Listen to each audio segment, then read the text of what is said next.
మహాశివరాత్రి శుభాకాంక్షలు రమ్మ గారు. మహాశివరాత్రి శుభాకాంక్షలు జయ. సుమన్ టీవీ ప్రేక్షకులందరికీ మహాశివరాత్రి పర్వదిన శుభాకాంక్షలు. శివరాత్రి పర్వదినం గురించి మరొకసారి మీ మాటల్లో. మాఘ బహుళ చతుర్దశి, మాఘ మాసం వచ్చింది. మాఘ స్నానాలు మొదలుపెట్టారు. రథసప్తమని వరుసగా పండగలైనాయి. భీష్మ ఏకాదశి చేసాం. మాఘ పౌర్ణమి, మహామాఘి అని అందరూ సముద్ర స్నానాలు, నదీ స్నానాలు, ఈ వ్యవహారాలు నడుస్తుంటాయి. ఈ నెల చివరికి వచ్చేసరికల్లా మనకి చలి తగ్గిపోతుంది. శివరాత్రి వస్తే శివ శివ అని చలి తగ్గిపోతుంది అని చెప్పుకుంటాం. 3 రోజుల నుంచి హైదరాబాద్లో ఎంత చలిగా ఉందో, శివరాత్రి వచ్చేసరికి చలిపోయి ఎండ ఫిక్స్ అవుతుంది. ఈ మహాశివరాత్రి భారతదేశం అంతా అన్ని పక్కలా జరుపుకునే పర్వదినం. శివరాత్రి అంటే రాత్రి ముఖ్యం. అంటే ఉపవాసం ఉండటం, జాగరణ చేయటం, శివనామస్మరణతోటి రోజు గడపటం చాలా ముఖ్యమైనవి. శివుడు సాధారణంగానే మనం ఒక వాక్యం చెప్పుకుంటాం, అలంకార ప్రియో విష్ణు అభిషేక ప్రియ శివ. శివకేశవ తత్వాలని 2 వాక్యాల్లో చెప్పేస్తారు. అభిషేక ప్రియుడు పరమేశ్వరుడు. పగలు ఎలాగ మనం అభిషేకం చేసుకున్నా చేసుకోకపోయినా దేవాలయ దర్శనం కనుక కుదిరితే చేసుకుని, సాయంకాలము ఈ ప్రదోషకాలం నుంచి మనం శివరాత్రి పూజా విధానాన్ని చేసుకుంటే బాగుంటుంది, విశేషమైన ఫలితం లభిస్తుంది. శివరాత్రితోనట ఈ రాత్రి గనక మనం జాగారం చేసినా, లేకపోతే ఏదైనా శివారాధన చేసుకున్నా, ఉపవాసం ఉన్నా కూడా మన పాపం హరించిపోతుందట మొత్తం. శివరాత్రి మర్నాటి నుంచి ఫ్రెష్గా మళ్ళీ మొదలు పెట్టచ్చు. ఈవేళ చేసిన పూజలతోటి ఇప్పటిదాకా మనం చేసిన పాపాలన్నీ పోతాయి, అన్నీ నశిస్తాయి. శివరాత్రి మర్నాటి నుంచి మీరు ఒక కొత్త వ్యక్తిగా రూపొందచ్చు. ఇవాళ అన్నీ చేసాం, శివరాత్రితో పాపాలు పోతాయని చెప్పాము, విన్నారు. నేనే కాదు, గురుగారులందరూ చెప్తారు, శివరాత్రి కనుక ఉపవాసం చెయ్యి, శివదర్శనం చెయ్యి, దేవాలయ దర్శనం చెయ్యి, అభిషేకం చేయించు, అభిషేక తీర్థం పుచ్చుకో, జాగరణ చెయ్యి, పాపాలన్నీ పోతాయంటే అమ్మయ్య మనం అన్నీ పోయినాయని రేపు ఫ్రెష్ స్టార్ట్ మళ్ళీ స్టార్ట్ చేద్దాం అనుకోకూడదు. ఫ్రెష్ స్టార్ట్ అంటే పాపరహితమైన జీవితాన్ని నువ్వు మొదలు పెట్టాలి. అదే కదా, ఈ రకంగా మన జీవితాన్ని ముందుకు తీసుకోపోవచ్చు. మామూలుగా చూడు, శివకేశవులకి అభేదం. అవును. విష్ణువు పగటిపూట పూజింపదగినవాడు, పరమేశ్వరుడు రాత్రిపూట పూజింపదగినవాడు. ఇది ఒక విశేషంగా కనపడుతుంది.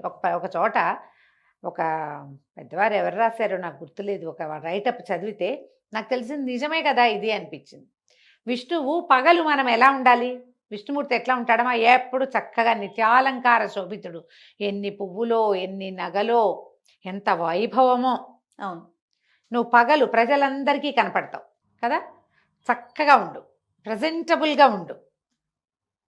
రాత్రి ఈ అలంకారాలు అన్నీ తీసేసి నిరలంకారంగా సింపుల్గా చెయ్యని చేరుతాం మనం. శివుడు సాయంకాలం అయ్యేసరికి శివుడు ఎట్లా ఉంటాడు మామూలుగా, ఆయనకి ఏమీ లేవు, హాయిగా ఏదో ఒక చిన్న వస్త్రం కట్టుకుంటాడు, అలంకారాలు లేవు. స్వాభావికంగా వ్యక్తి ఎలా ఉంటాడో అలా ఉంటాడు. విష్ణుమూర్తి పగలల్లా మన జీవన గదంతా పగలు ఆయనే కదా మనకి పోషకుడు, జగన్నియామకుడు. పగలు మన జీవితం అంతా, రాత్రి అయ్యేసరికి అందరూ పడుకుంటారు. రాత్రి అంటే చీకటి కదా, ఆ సమయాల్లో మనని రక్షించేవాడు పరమేశ్వరుడు. అందుకని ప్రత్యేకంగా ఈ శివరాత్రిని శివరాత్రి అన్నారు. రాత్రిపూటే ఆయన్ని అర్చించాలి. ఈ ప్రత్యేకమైన రోజున రాత్రి వేళలో అర్చన చేస్తే చాలా విశేషమైన ఫలితం లభిస్తుంది. శివరాత్రి పగటి గురించి పెద్ద హైరాన్ ఉండదు, రాత్రి హైరాన్ గురించే మాట్లాడుకుంటాం. రాత్రి ఉపవాసం ఉండాలి, రాత్రి జాగారం చేయాలి. తర్వాత మన అభిషేకాలు కూడా ఏకాదశ రుద్రాన్ని చేసుకుంటారు, తర్వాత ఏమో సహస్రలింగార్చన చేస్తారు.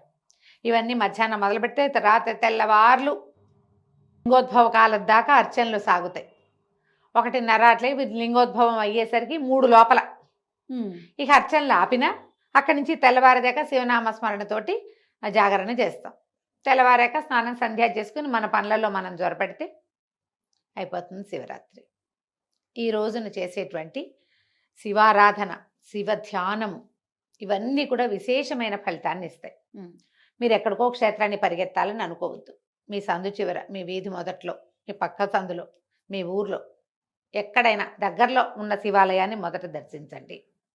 అక్కడెక్కడికో పరిగెత్తుకెళ్దాం, అక్కడ విశేషమని భావించద్దు. మీ పక్కనున్న శివాలయం కూడా విశేషమే, అది బహుపాతది, ఎక్కువ మంది జనం రాకపోయినా సరే.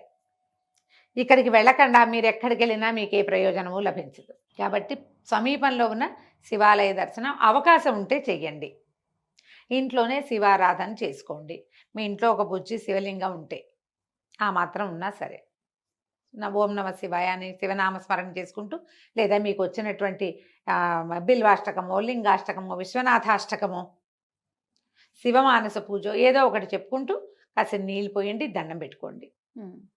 శివుడికి అనేక రకాల ఫలాలు, తర్వాత ఏమో డ్రై ఫ్రూట్స్ అని, నట్స్ అని, అవి ఏవైనా నివేదన చెయ్యొచ్చు. శివరాత్రి నాడు మనం అన్నం తినం కాబట్టి అన్న నివేదనలు అంతగా చెయ్యరు. ఉపవాసం ఉంటే మంచిది. శివరాత్రి నాడు ఉపవాసం చాలా విశేషం.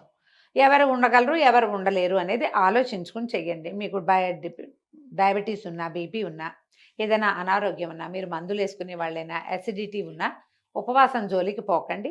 సింపుల్ ఉపవాసం ఏంటంటే నోరు కట్టడి చేసి మాట్లాడకుండా ఓన్లీ శివ అంటూ ఉండండి. ఆ ఉపవాసం చేయొచ్చు.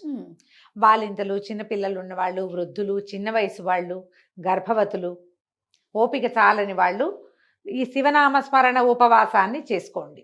అన్న ఉపవాసాన్ని మానేసి అది చేయొద్దు. ఇది మీకు కావాల్సిందేదో తీసుకోండి. ఉపవాసం ఉండదలుచుకున్న వాళ్ళు స్వల్పంగా ఏదైనా అల్పాహారం తీసుకోవచ్చు.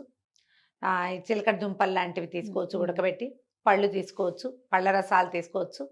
మజ్జిగ తాగచ్చా అని చాలామంది అడుగుతారు. సాధారణంగా మజ్జిగ మనం అన్నానికి అనుపానంగా వాడుకుంటాం కదా, ఏమన్నా అన్నాధరువు మనకి. అందుకని మజ్జిగ కొన్ని ప్రాంతాల్లో పనికిరాదని చెప్తారు. కానీ వేడి చేసే తత్వం కలిగి ఉండే వ్యక్తులు, తొందరగా వేడి చేసే వాతావరణాల్లో మజ్జిగ చాలా సహజంగా ఉపవాస దీక్షలో పనికొస్తుంది. దాన్ని పల్చం చేస్తాం కాబట్టి తీసుకోవచ్చు. ఎదుబెరటలో తీసుకోవచ్చు, ఉప్మా చేసుకోవచ్చు, పిండి పులిహార లాంటివి చేసుకోవచ్చు. రుచి కంటే ఏదైనా ఆ సమయానికి ఒక పదార్థం అన్న ఆలోచన పెట్టుకోండి. అన్ని రకాల పళ్ళ ముక్కలు అవి ఏమన్నా తీసుకోవచ్చు. ఎవరికైనా పెట్టి తినడానికి ప్రిఫర్ చేయండి. మనమే తినేయకుండా ఉపవాసం ఉన్న వాళ్ళు ఎవరో కూడా ఉపవాసం ఉన్నారు, వాళ్ళకు కూడా 2 పళ్ళు ఇవ్వండి, వాళ్ళకు కూడా ఒక గ్లాస్ కొబ్బరి నీళ్ళు ఇవ్వండి, వాళ్ళకి ఒక గ్లాస్ మజ్జిగ ఇవ్వండి. ఇలా ఏదైనా తీసుకోవచ్చు. శివనామస్మరణ చాలా ముఖ్యం. ఈ రోజున మీరు ఎంత చేస్తే అన్ని కోట్ల కొద్దీ ఫలితాన్ని, అన్ని కోట్ల రెట్లు అవుతుందన్నమాట. సంవత్సరం అంతా చేసిన శివారాధన ఒక్క శివరాత్రి ఆరాధనతో సమానము అని చెప్తారు.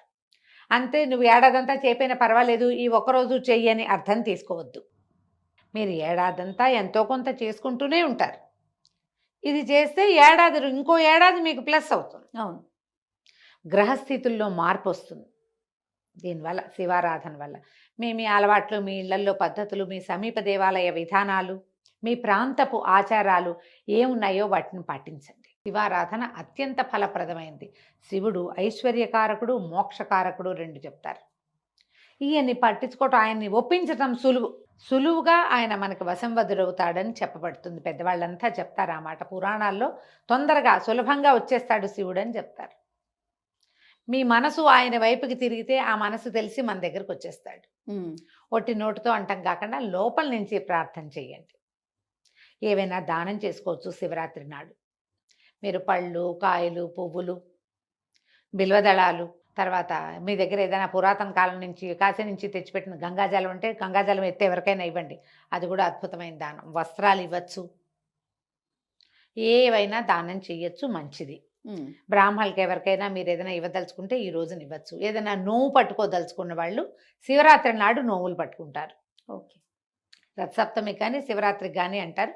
శివరాత్రి కూడా పట్టుకోవచ్చు. అయితే ఈ సంవత్సరం ఏంటంటే ఇప్పుడు ఇంకా మూఢం ఉంది, శివరాత్రి తర్వాత మూఢం వెళ్తుంది. అవును, కాబట్టి ఒకసారి మీ పురోహితుడిని లేదా మీ అత్తగారిని సంప్రదించి ఈ నోములు వ్యవహారంలోకి దిగండి. ఇప్పుడు ఇందులో కూడా శివరాత్రి మనం ఉపవాసము, జాగరణ అంటామా. జాగరణ అంటే పూర్వం ఏం చేసేవాళ్ళు, తెల్లవారులు మెలకుగా ఉండటానికి ఒక టికెట్ మీద 2 సినిమాలు అలా వేసేవాళ్ళు.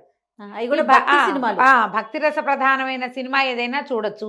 శుభ్రంగా ఏ గురుగారులు బోళ్ళని ప్రవచనాలు ఉన్నాయి, మా కథలు కూడా మీరు వినొచ్చు. నాయనార్ల గాథలు ఉన్నాయి, చక్కగా అవి వినొచ్చు. దేవాలయాల ప్రశస్తిని గురించి చెప్పిన వీడియోలు ఉన్నాయి, అవి వినొచ్చు. జాగరణ చాలా ముఖ్యమైనది, ప్రముఖమైనది. అందరూ తెల్లవారేదాకా ఉండలేకపోతారు.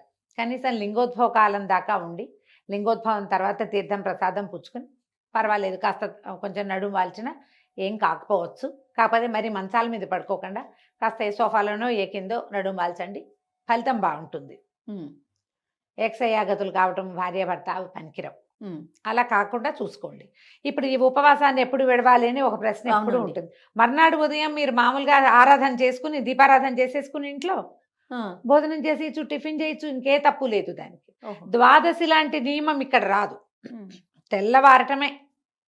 అలాగని తెల్లారగానే బయటికి ఎక్కడికో వెళ్ళి టిఫిన్ తినేసే పని మాత్రం చేయబోకండి. అది బాగుండదు అట్లాంటి పద్ధతి. మీరు ఇంట్లోనే దేవుడికి దీపం పెట్టుకుని ఏదైనా పండో ఫలమో నివేదన చేసుకుని ఆ, ఇంట్లో చేసుకుని తినండి. అది మీరు రాత్రి పగలల్లా ముందు రోజంతా ఉపవాసం ఉండి మర్నాడు ఈ బయట ఏదైనా తింటే ఆరోగ్యం కూడా చెడిపోతుంది. నాన్ వెజ్ తినచ్చా, ఇదొక ప్రశ్న వస్తూ ఉంటుంది. అవన్నీ మీ విజ్ఞతకే వదిలేస్తున్నానండి. మీరు ఆలోచించుకోండి. ఈ తినచ్చా అని ఎప్పుడు అడుగుతాం మనం? తినకూడదేమో అని మనకు లోపల మనసులో ఉంటే అనిపించినప్పుడు. మీకు ఆ ప్రశ్న వస్తుంది కదా. అవునండి. మరి మీకు ఒక విజ్ఞత, మీకు లోపల ఒక ఉంటాడు కదా, ఒక ఆత్మారాముడు. ఆయన చెప్తాడు సమాధానం, చెయ్యొచ్చా చేయకూడదా అని. అవును. మిమ్మల్ని మీరు ప్రశ్నించుకుని చేస్తారో మాంతారో మీదే చాయిస్. ఇవి చెప్పేవి కాదు, అంతే. ఆలోచించుకుని చేయాల్సిందే. మర్నాడు మామూలుగా మీరు భోజనం చేసేసేయచ్చు, ఇంకే తప్పు లేదు. నమస్తే రమ్మగారు. నమస్తే జయ.